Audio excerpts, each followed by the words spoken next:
A life without limits. That's what it's all about for the Mebert family. They certainly did not limit themselves in the past when they adopted 3 children after already having 4 biological kids of their own. And they still aren't limiting themselves now after starting a company they can all be a part of.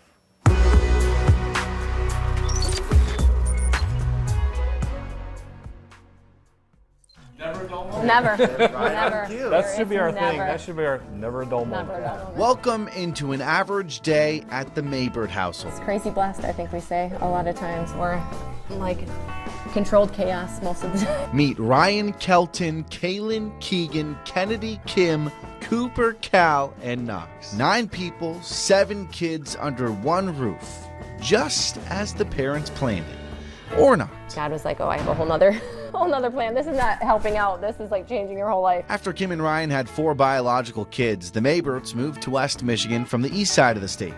But their already full house, still not full enough. A few empty bedrooms carving out a hole in their hearts that could only be patched with more children. So they got a license to become foster parents. And then the first baby they called us about was Kooper, who was like a medically fragile NICU baby who had all of these special needs, and we were like, why are they calling us? Like, we didn't sign up for that. You know, I was always very hesitant, but honestly, when we went to the hospital and saw Kooper, I mean, he was born at 24 weeks and weighed a pound, and you know, and had a host of medical issues.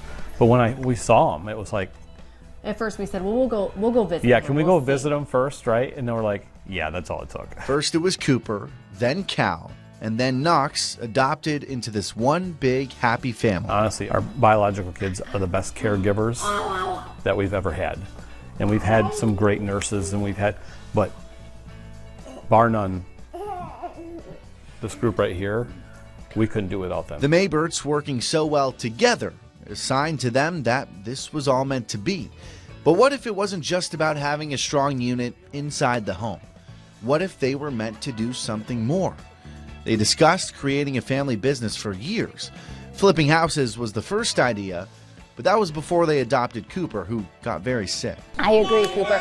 You're way better than flipping a house. Then Keegan did his own research and found a peculiar but practical solution: vending.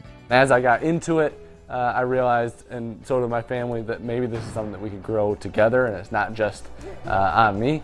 And so that was when I shared that with them, and we kind of then were able to build this into a much bigger picture than I ever, could have by myself. I know this might sound silly, but to me, it was almost like adopting. It was like that aha moment that, like, with each kid, you knew that it was meant to be. Like, there were lots of kids that came and went that didn't stay. And like with Kooper, we knew it. With Cal, we knew it. With Knox, we knew it.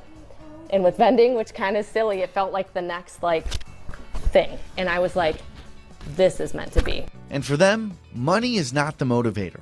It's about being able to support one another and provide a future for their children. All of their children. I mean, we always joked, like, oh, well, what are they going to do when they grow up, or what are they going to be? And now, I mean, they're going to be business owners. Like, these boys are not just going to, fill boxes. Like, these boys are going to own My Family Vending. Like, they're going to own it with their brothers and sisters and have a purpose and a job. After watching webinars and getting trained on the technology, the Meberts were ready to launch their business in January. And the name? Well, that was the easy part. I had a list of things, but that was when you came with the list. My Family Vending was at the top of the list, and we're like, oh, that makes sense. Like, it's Michigan, but it's my, kind of got the little pun there. They started by building a storage room in their garage. You want to show me? Their own personal pantry for all the snacks and drinks they could need. Good job. All right, can we put it on this shelf right here? It goes right here, Kooper. And when the kids come to help, I'm going to put my box here. well, the parents, they could not be more proud. Give me 5, buddy.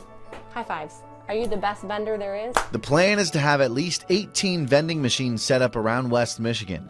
Very high-tech, fully customizable.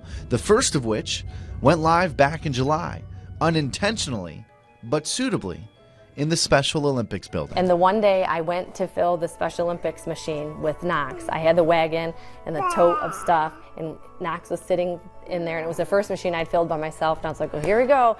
Here goes something. And I walk in there, and this guy, I wasn't in the building 3 minutes, and this guy stops me, and he's like, you have the most amazing helper ever.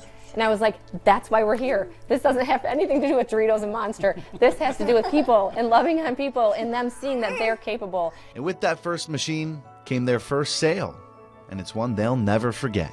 That was the first dollar that we made on a Diet Pepsi on July 2nd. I was sitting outside, the boys were swimming, and the beautiful thing is, like, because I told you, you can see it on your phone, and we had set the machine at Special Olympics, and we were like, here we go, and then, oh, bing, I was like, oh, we just made $1. A small but important milestone at the beginning of this journey, and by the end, Kim said she wanted her family to leave a legacy that, even through all this controlled chaos, anything is possible for anyone.